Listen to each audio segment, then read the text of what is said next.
안녕하세요. 이 이야기를 쓰고 있는 저는 51살의 아내입니다.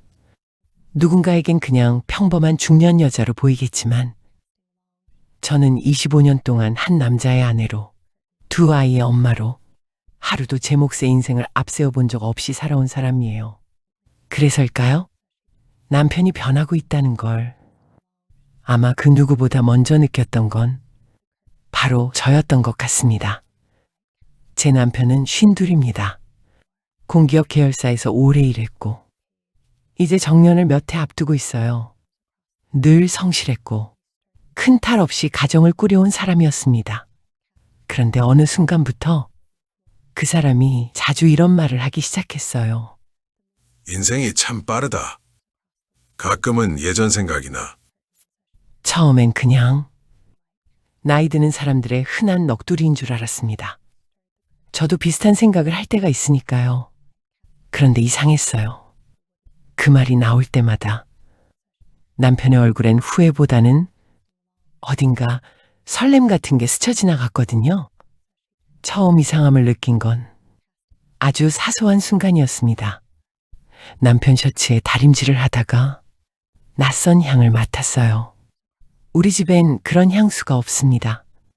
저는 향수를 거의 쓰지 않고 남편은 아예 관심조차 없는 사람이거든요. 그런데 그날 그 셔츠에서는 달콤하면서도 묘하게 부드러운 여자 향수가 남아 있었습니다. 그 순간 심장이 쿵 내려앉았습니다. 아무 말도 하지 못한 채 저는 셔츠를 접어 서랍 안에 조용히 넣었습니다. 모른 척했죠. 아직은 아니길 바라는 마음이 컸으니까요. 그 뒤로 작은 변화들이 하나둘 쌓이기 시작했습니다. 야근이 잦아졌고 회식이 길어졌고 휴대폰은 늘 손에서 떨어지지 않았습니다. 화장실에도 베란다에도 잠들기 직전까지도 폰은 늘 그의 손 안에 있었어요. 예전엔 아무데나 던져두던 사람이었는데요. 비밀번호도 없던 사람이었는데요. 말투도 달라졌습니다. 제가 말을 걸면 귀찮다는 듯 짧게 대답했고 예전엔 당연히 함께 보던 드라마도 요즘 이런 거 재미없어라며 혼자 방으로 들어갔습니다. 그런데 이상하게도 휴대폰을 볼 때만큼은 입가에 웃음이 걸려 있었어요. 그 웃음이 저와 마주할 땐 보이지 않는 표정이라는 게 제 마음을 더 불안하게 만들었습니다.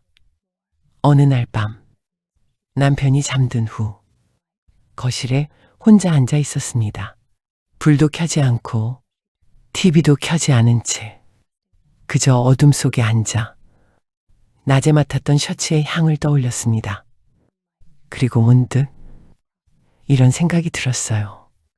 그 셔츠를 입고 그 사람은 누구와 있었을까? 밥을 먹었을까? 차를 마셨을까? 그 여자는 웃었을까? 그리고 그 사람의 손은 어디까지 갔을까? 이상하게도 눈물은 나지 않았습니다. 대신 가슴 한가운데가 차갑게 식어가는 느낌만 남아 있었습니다. 며칠 뒤 결국 참지 못하고 물었습니다. 당신 요즘 무슨 일 있어? 왜 이렇게 멀게 느껴져?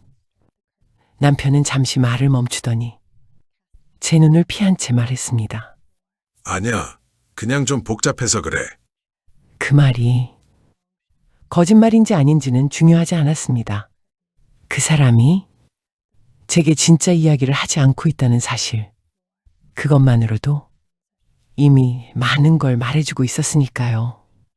그날 밤 저는 처음으로 남편의 휴대폰을 몰래 봤습니다. 제 손이 떨렸고 심장이 너무 크게 뛰어서 소리가 들릴까봐 숨을 죽였습니다. 그리고 그 안에서 수진이라는 이름을 봤습니다.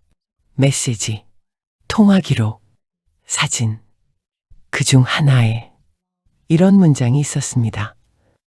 그때 네가 웃던 얼굴. 아직도 잊히질 않아. 다시 그 시절로 돌아간 기분이야. 그 순간 세상이 멈춘 것 같았습니다.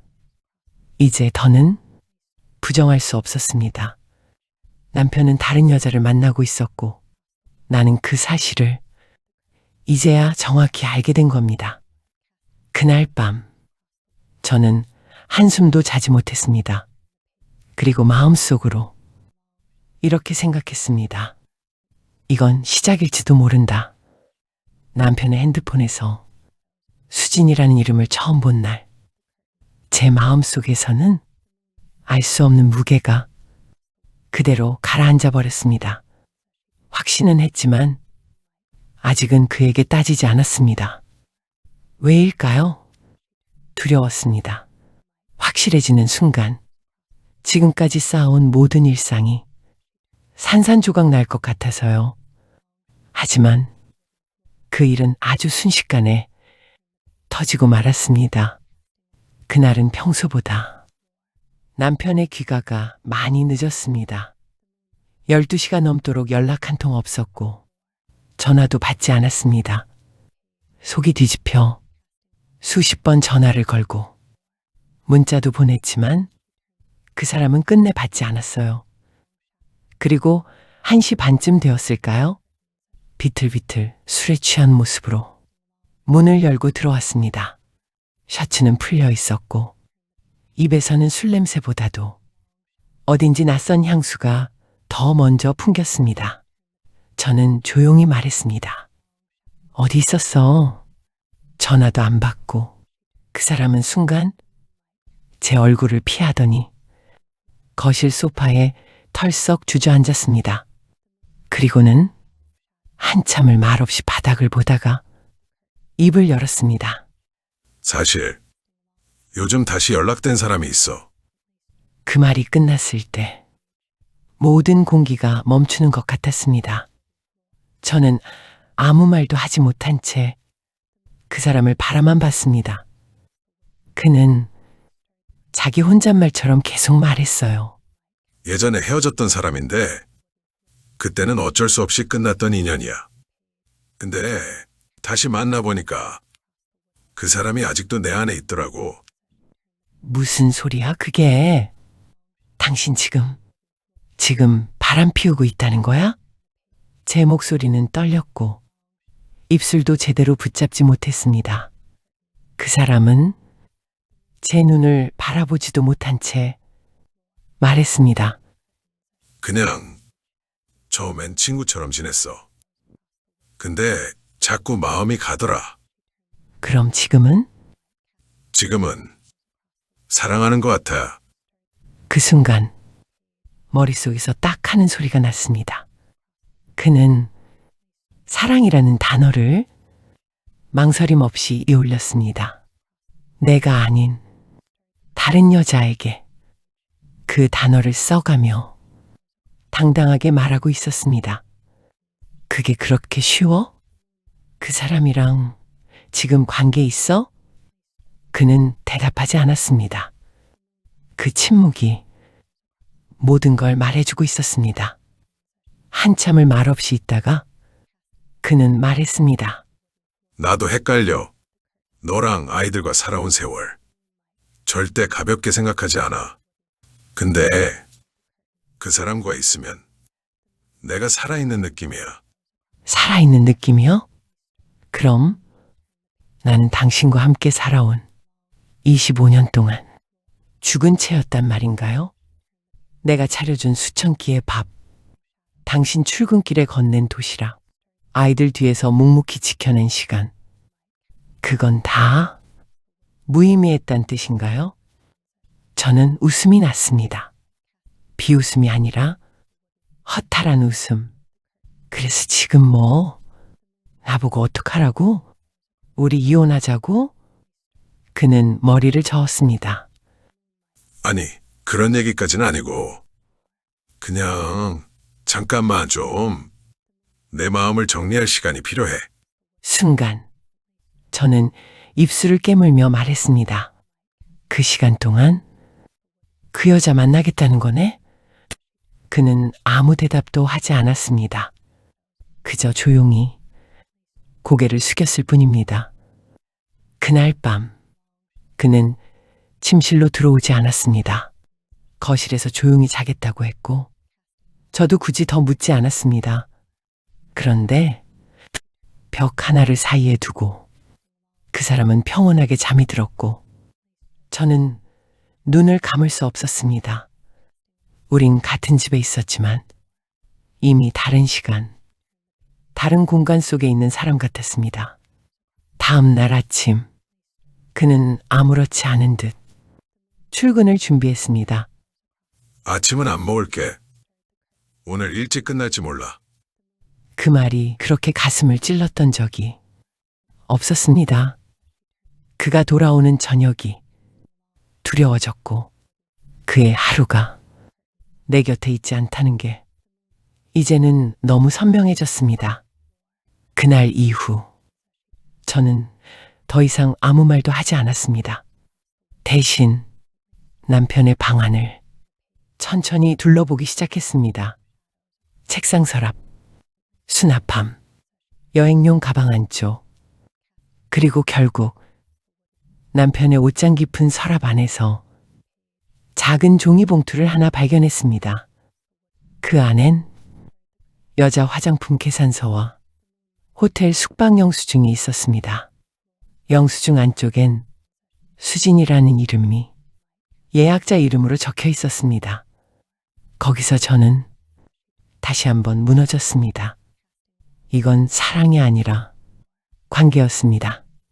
남편은 단순히 누군가와 연락을 주고받은 게 아니라 몸을 섞고 생활을 공유하고 감정이 아닌 현실을 다른 여자와 나누고 있었습니다. 그날 밤, 저는 처음으로 가슴이 아니라 숨이 아팠습니다. 그리고 혼잣말처럼 이렇게 말했습니다.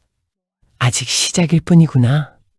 당신이 무너뜨릴 건 내 마음만이 아니겠구나. 그날 이후 저는 그 사람에게 아무 말도 꺼내지 않았어요.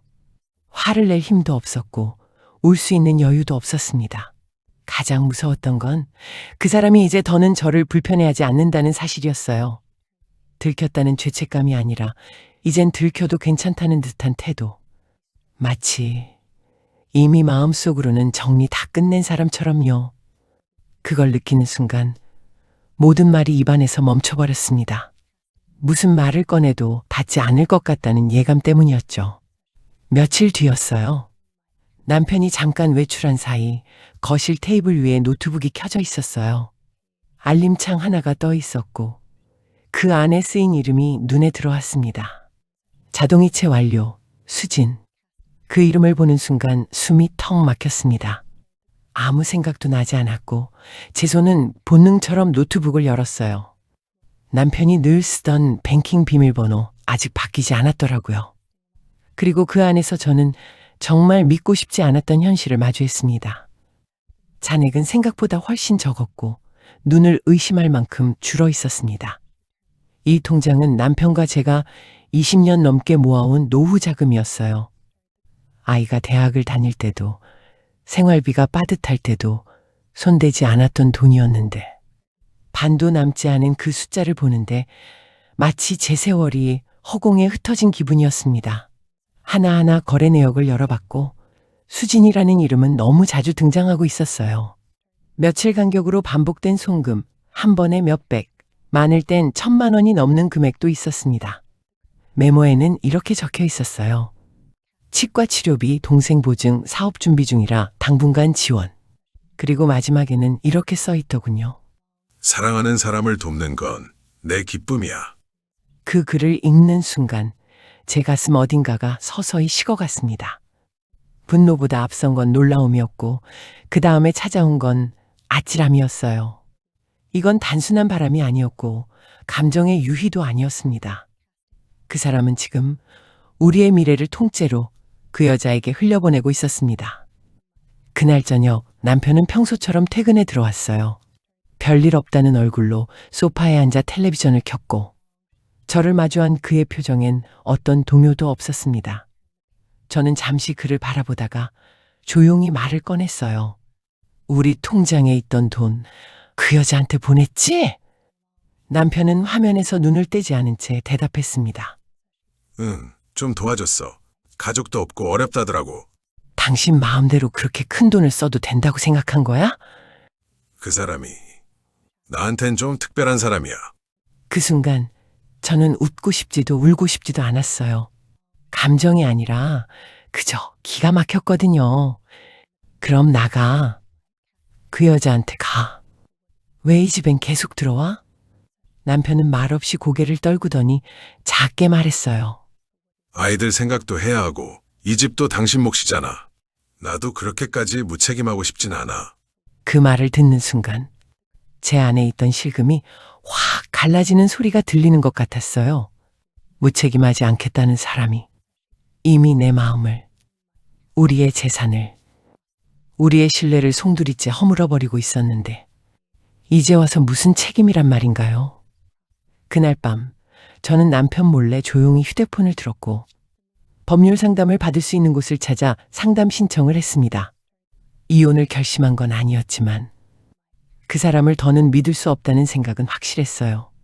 그리고 내가 먼저 나를 지켜야 한다는 자각이 들었죠.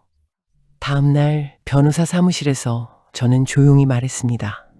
남편이 외도 중입니다. 그 여자를 위해 돈도 수천만 원 넘게 썼고요. 저는 그 사실을 지금 처음 알았습니다. 변호사는 고개를 끄덕이며 물었어요. 증거는 가지고 계신가요? 저는 준비해둔 자료를 하나씩 꺼내 보여줬습니다. 남편의 통장 거래 내역, 호텔 영수증, 송금 내역의 수신자 이름들, 그리고 메시지 한 줄까지 고스란히 남겨놨거든요. 변호사는 조용하지만 단호하게 말했습니다. 이 정도 증거면 충분합니다. 혼인 파탄 사유로 위자료 청구 가능하고 재산 분할도 유리하게 진행할 수 있어요. 잘 모셨습니다. 그 말을 듣는 순간 차가운 현실 속에서도 조금은 따뜻한 숨을 쉴 수 있었어요. 누군가 저를 이해해주고 법이라는 테두리 안에서 제가 너무 무력하게 당하고 있는 건 아니라는 사실이 그제야 조금 저를 살게 만들었습니다. 며칠 뒤 남편은 또다시 외박을 했습니다.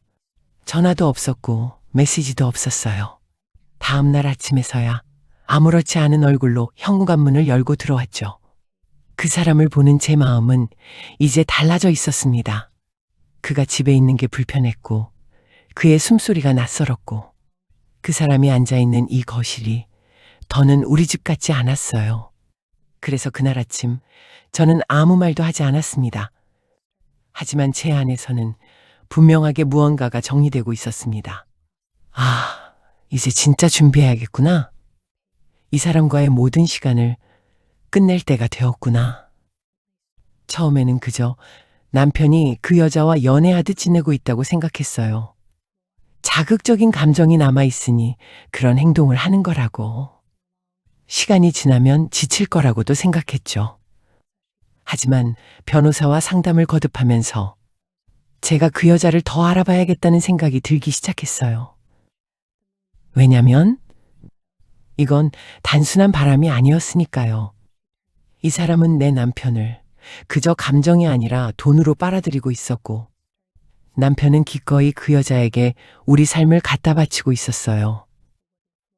그게 사랑이라면 너무 이상하지 않나요? 처음으로 그 여자의 이름을 검색했어요. 홍수진 50대 인스타그램 홍수진 서울 영어학원 홍수진 이혼 수없이 조합을 바꿔가며 찾던 중 익숙한 얼굴이 하나 뜨더군요. 너무도 곱게 정리된 얼굴, 화려하게 피팅된 브랜드 옷, 카페, 호텔, 와인, 골프 그리고 대부분 사진의 해시태그엔 이런 글이 붙어 있었어요. 자기관리, 상처받지 않기, 사랑받아야 할 사람, 피부는 팽팽하고 눈은 또렷하고 카메라 앞에서 미소 짓는 표정엔 여자라기보다는 무대 위 배우 같은 느낌이 들었어요. 어쩐지 그 얼굴을 보고 있는데 머리카락이 서늘해지더라고요. 그 사람이 남편에게 했다는 말들이 떠올랐어요. 오빠는 너무 착해. 이런 남자 처음 봤어. 나한테 이렇게 잘해준 사람 없었어. 그 말들이 그 순간 하나의 패턴처럼 느껴졌습니다. 이건 남편 하나를 위한 말이 아니었어요. 그녀가 항상 누군가를 상대로 꺼내왔던 정해진 각본 같은 말들. 며칠을 더 추적했습니다. 그 여자가 자주 태그를 단 장소들을 따라 들어가 봤고, 올라온 게시물들의 시간과 위치, 배경과 시기까지도 비교해 봤어요. 그러다 그녀와 또 다른 남자의 사진을 보게 됐습니다. 얼굴은 드러나지 않았지만 셔츠 소매와 팔찌, 그리고 함께 있는 카페 배경이 며칠 전 남편 셔츠 사진과 정확히 일치했어요. 숨이 멎는 것 같았어요. 아, 이 여자는 지금 한 명을 사랑하는 게 아니라 한 명씩 소비하고 있는 거구나. 저는 바로 변호사에게 전화를 걸었습니다. 그날 직접 사무실로 찾아가 증거를 정리했고, 상간녀에 대한 위자료 소송과 금전 반환 청구 절차를 바로 밟기로 했어요. 변호사는 말했어요. 그녀는 단순한 외도 상대가 아닙니다. 지속적으로 경제적 이익을 취했고 고의적으로 접근했다는 정황도 충분히 있어요. 법적으로 충분히 이길 수 있는 사안입니다. 그 말을 듣는 순간 한동안 주먹 쥐고 참았던 제 마음이 서서히 펴지는 느낌이 들었어요. 이제 나는 누군가의 아내이기 전에 내 인생을 지켜야 하는 사람이었습니다. 그날 밤 남편은 퇴근 후 평소와 다름없이 들어왔습니다. 하지만 저는 예전처럼 음식을 차려놓지도 않았고 TV 앞에 앉지도 않았어요. 식탁에 앉아 조용히 말했습니다. 당신 그 여자한테 돈만 준 게 아니라 마음도 다 줬지? 남편은 대답하지 않았어요. 고개를 살짝 숙인 채 말했어요. 미안해. 그 사람 힘들어 보여서 처음엔 진짜 그냥 도와준 거였어. 근데 점점 빠져버렸어. 사람 마음이 그렇더라. 저는 웃지도 않고 말했어요. 사람 마음이 그렇다면서 그 사람이 다른 남자 만나는 건 알아? 남편이 고개를 번쩍 들었습니다. 무슨 소리야? 그 여자, 남자 한둘이 아니더라? 그 안에 당신도 그냥 하나였을 뿐이야. 남편은 아무 말도 하지 못했고, 저는 그 순간 그 사람의 얼굴에서 처음으로 망가짐이라는 감정을 받습니다. 그때 느꼈어요. 아, 이제 판이 바뀌었구나. 더는 내가 참는 입장이 아니구나. 남편은 제 말을 믿지 못하는 눈치였어요.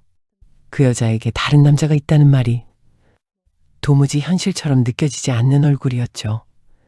그도 그럴 겁니다. 사랑한다고 믿었을 테니까요. 자신만을 특별하게 여길 거라 착각했을 테니까요. 그 착각이 무너지기까지는 생각보다 오래 걸리지 않았습니다. 그날 이후 남편은 이상할 정도로 조용해졌어요. 회사에 다녀와도 TV를 켜지 않았고, 식탁 앞에서도 멍하니 앉아있는 날이 많아졌죠. 말을 걸면 대답은 하지만 예전처럼 자기 주장을 펴지도 않았어요. 저는 일부러 묻지 않았어요. 묻지 않아도 그 사람 눈빛이 이미 모든 걸 말하고 있었으니까요. 어느 날 남편이 먼저 말을 꺼냈습니다. 그 사람한테 연락했어. 근데 전화도 안 받고 메시지도 무시하고 있네. 저는 고개를 끄덕였고 조용히 말했어요. 그럴 줄 알았어. 당신도 이제야 진짜 얼굴 본 거지. 남편은 웃지도 못하고 화도 내지 못했어요. 그냥 가만히 있었어요. 그 침묵 속에서 저는 그 사람의 감정이 서서히 무너져 내리는 소리를 들을 수 있었어요. 며칠 뒤 남편의 휴대폰이 거실에 던져져 있었고, 저는 무심코 그 화면을 봤어요. 그 여자에게 보낸 메시지가 길게 남아 있었어요. 수진아, 나 정말 너밖에 없었어. 내가 다 잘못했어. 다시 얘기하자. 내가 이혼하고 다 정리할게. 우리 다시 시작하자. 그리고 그 아래엔 아무런 답도 없었어요. 회색 말풍선만 줄지어 있었습니다. 그걸 보는 순간 이 사람이 이제야 깨달았구나 싶었어요. 사랑한다고 믿었던 그 관계가 사실은 아주 정교하게 설계된 착취였다는 걸. 남편은 무너졌습니다. 말수는 줄었고 출근 준비도 어설펐고 언젠가부터는 아예 술을 마시고 들어오는 날이 많아졌어요. 어느 날은 현관에 들어오자마자 울더군요. 나 바보지? 정말 바보 같은 짓 한 거지? 저는 대답하지 않았어요. 예전 같으면 그래도 다독여줬을지도 몰라요. 괜찮아. 이제라도 알았으니까. 그런 말 해줬을지도 모르죠. 하지만 이제는 그 말이 나올 자리가 없었습니다. 이 사람은 저를 속였고 배신했고 우리를 위해 쌓아온 시간을 다른 누군가를 위해 무너뜨렸어요. 그리고 지금 자기가 상처받았다는 이유로 또다시 피해자가 되려고 하고 있었죠. 그래서 저는 그 울음 앞에서 아무 말도 하지 않았어요. 눈도 마주치지 않았고 그저 조용히 돌아서 방 안으로 들어갔습니다. 그날 밤 저는 남편 몰래 서랍에서 인감도장을 꺼내어 서류 가방에 챙겼어요. 변호사에게서 받은 재산분할 자료, 상간녀 위자료 청구서 초안, 그리고 공동명의 통장 이체 동의서까지 전부 꺼내어 하나씩 정리했죠. 그 사람은 이제 사랑도 잃고 신뢰도 잃고 그리고 곧 모든 걸 잃게 될 겁니다. 그게 잔인해 보일지도 모르지만 사랑이 없어진 사람에게 책임마저도 없어야 한다고 믿지 않아요. 이 사람은 이제 자기가 무너뜨린 만큼 그 대가를 받아야 합니다. 남편은 점점 더 말수가 없어졌고 하루 종일 핸드폰만 붙잡고 있는 날이 많아졌어요. 자꾸만 벽을 보는 표정으로 앉아있는 그를 보면서 전에도 한 번쯤 이 사람이 이런 모습을 보였던 기억이 났어요. 회사에서 어려움 겪던 시절이었죠. 그때는 제가 매일 도시락을 싸주고 작은 메모까지 넣어줬어요. 그 사람이 기댈 곳이라고 생각했거든요. 하지만 지금은 아니었어요. 이제는 이 사람이 기댈 수 있는 사람이 제가 아니어야 한다고, 그래서 더 이상 착각하지 않도록 해야 한다고 마음속으로 계속 말하고 있었죠. 남편은 그 여자가 연락을 끊은 이유를 몰랐어요. 하지만 저는 알고 있었어요. 제가 움직였거든요. 변호사를 통해 상간녀 측에 내용 증명이 전달됐고 계좌 추적에 따라 민사소송이 준비 중이라는 공문도 함께 보냈어요. 그 여자 역시 알고 있었을 겁니다. 이제 이건 연애가 아니라 범죄라는 걸요. 그 순간 그녀는 스스로 뒤로 물러났습니다. 사랑이라던 말 모두가 이득이 끝나는 순간에 증발한 거였어요. 남편은 알지 못했지만 이제 주도권은 완전히 제게로 넘어와 있었어요. 집안 공기조차 달라졌고 그 사람의 눈빛도 하루가 다르게 흐릿해졌어요. 저는 일부러 말하지 않았어요. 이제껏 그래왔던 것처럼 제 감정을 들키지 않도록, 모든 걸 말하지 않도록 제 안에서 차분하게 정리만 했습니다. 어느 날 남편이 조심스럽게 말하더군요. 우리 그냥 여행 한번 다녀올까? 좀 정리도 하고 서로 다시 생각해보는 시간 가질 겸. 저는 고개를 들지 않고 식탁 위 서류 뭉치를 조용히 내밀었어요. 여기 변호사 통해 받은 자료들이야. 우리가 가진 재산 목록, 그리고 내가 청구한 위자료, 네가 상간녀한테 준 금액까지 다 포함됐어. 남편은 입을 다문 채 서류를 들여다봤어요. 표정은 읽을 수 없었지만 그가 숨을 고르며 손끝을 떨고 있는 걸 저는 보았어요. 여행은 당신이 아니라 나 혼자 다녀올 거야. 그동안 당신이 우리 노후자금 절반 넘게 쓰는 동안 나는 가만히 있었지. 근데 이제는 아니야. 나도 쉴 거야. 누구 눈치도 안 보고 내 돈으로, 내 이름으로 내 인생을 한번 제대로 생각해 보려고. 그 말을 하는 제 목소리는 생각보다 아주 평온했어요. 화도 없고 비난도 없고 그냥 끝을 준비하는 사람의 말투였죠. 남편은 아무 대답도 하지 못했어요. 그 사람은 이제 무슨 말을 해도 돌릴 수 없다는 걸 알고 있었을 겁니다. 며칠 뒤 저는 짐을 쌌어요.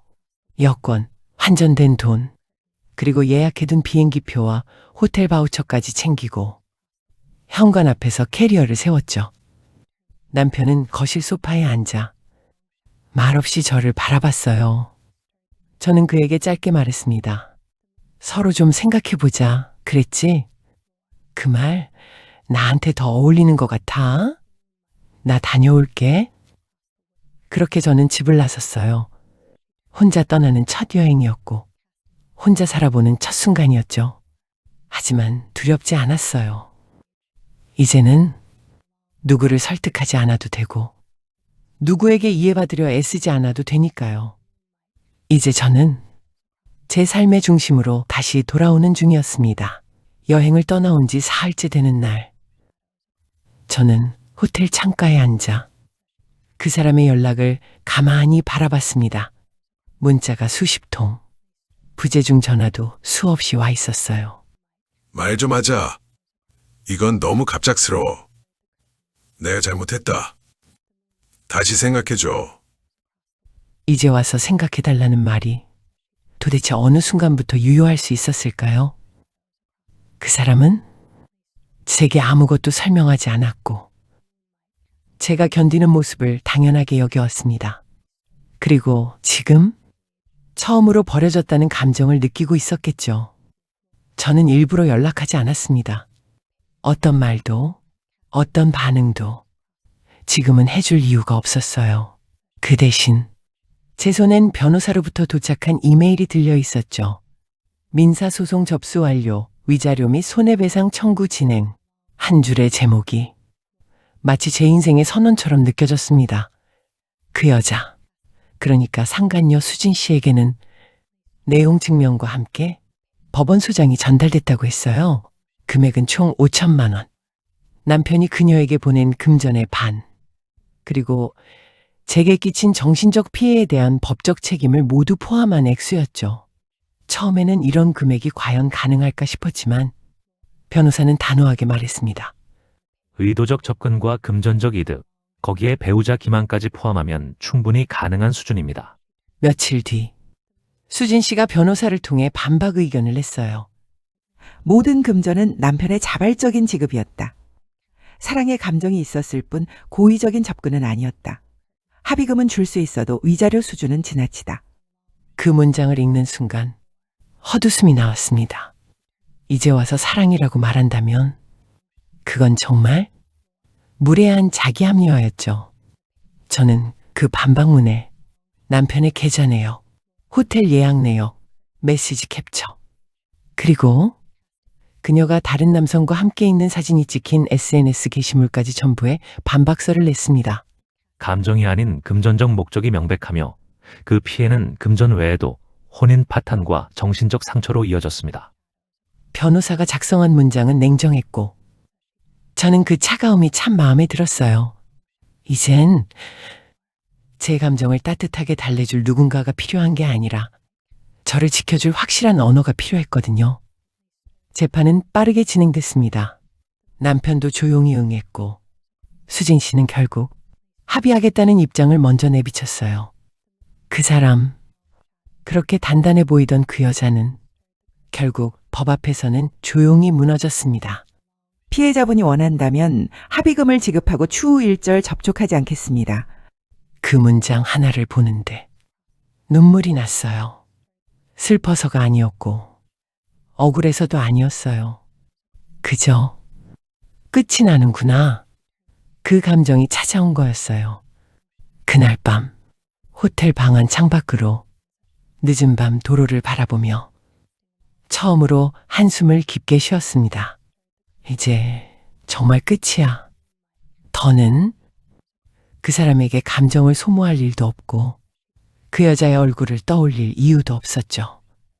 그리고 이제 이 일의 마지막 남은 정리를 위해 제가 다시 집으로 돌아가야 할 시간이었습니다. 집으로 돌아온 날, 현관 앞에서 한참을 망설였어요. 익숙한 현관문인데도 그 앞에 서 있는 제 마음이 낯설었습니다.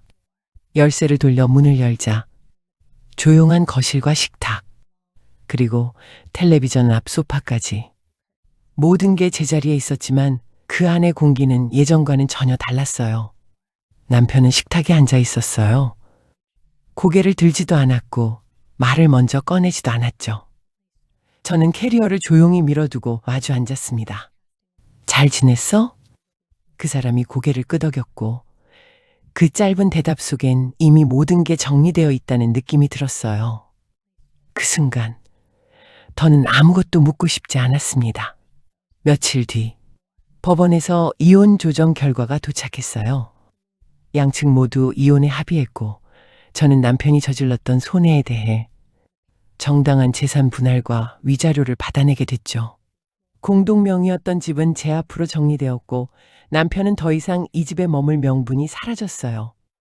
짐을 싸던 남편은 마지막으로 제게 이렇게 말했습니다. 미안해. 정말 그 말밖에 못하겠어. 저는 고개를 살짝 끄덕이며 말했어요. 나도 그 말을 기다렸던 시절이 있었어. 하지만 지금은 그 말조차도 필요 없는 사람이 됐어. 그는 아무 말 없이 현관문을 나섰고 그 뒤로는 정말로 아무 일도 남지 않았습니다. 그 후로 한동안 저는 하루에 한 번은 울었고 하루에 한 번은 웃었습니다. 집안 여기저기서 마주치는 기억들과 냉장고 속 식재료 하나하나가 모두 지난 시간을 떠올리게 했지만 이상하게도 그게 싫지는 않았어요. 그건 제가 끝까지 지켜내려 했던 삶의 증거였고 지금은 비로소 제가 끝내고 싶었던 인연의 자취였거든요. 가끔 거울 앞에 서면 예전보다 조금은 야위고 조금은 무표정해진 얼굴이 보였어요. 하지만 그 속엔 전보다 훨씬 더 또렷한 눈동자가 있었죠. 이젠 누구를 위해 웃지도 않고 누구에게 맞춰 살지도 않고 그저 나로서 살아가겠다는 의지가 담긴 눈이었습니다. 얼마 전 변호사로부터 연락이 왔습니다. 상간녀 측에서 남은 합의금 잔액 입금 완료됐습니다. 법적으로도 모든 정리는 끝났습니다. 정말 고생 많으셨습니다. 그 말을 듣는 순간 저는 조용히 전화기를 내려놓고 창문을 열었습니다. 그리고 아주 작은 목소리로 스스로에게 말했어요. 수고했어. 정말 잘 버텼어. 햇살이 방 안으로 부드럽게 들어오고 있었고 그 빛 아래 저는 처음으로 커피를 내렸어요. 누구를 위한 것도 아니고 누가 마셔줄 것도 아닌 오직 나를 위한 커피 한 잔. 따뜻하고 묵직하고 그리고 정말 오랜만에 살아있다는 기분이 드는 순간이었죠. 어쩌면 사랑은 끝났는지도 모릅니다. 믿음도 애정도 미래에 대한 기대도 모두 사라졌는지도 모르겠어요. 하지만 그 끝이 나를 다시 찾는 시작이라면 그건 절망이 아니라 기회라고 믿기로 했습니다. 그리고 지금 저는 아주 천천히 다시 걷기 시작합니다. 어떤 길이어도 괜찮아요. 누가 함께하지 않아도 괜찮고 조금은 느려도 괜찮아요. 왜냐면 이 길은 이제야 비로소 내가 선택한 내 인생의 길이니까요.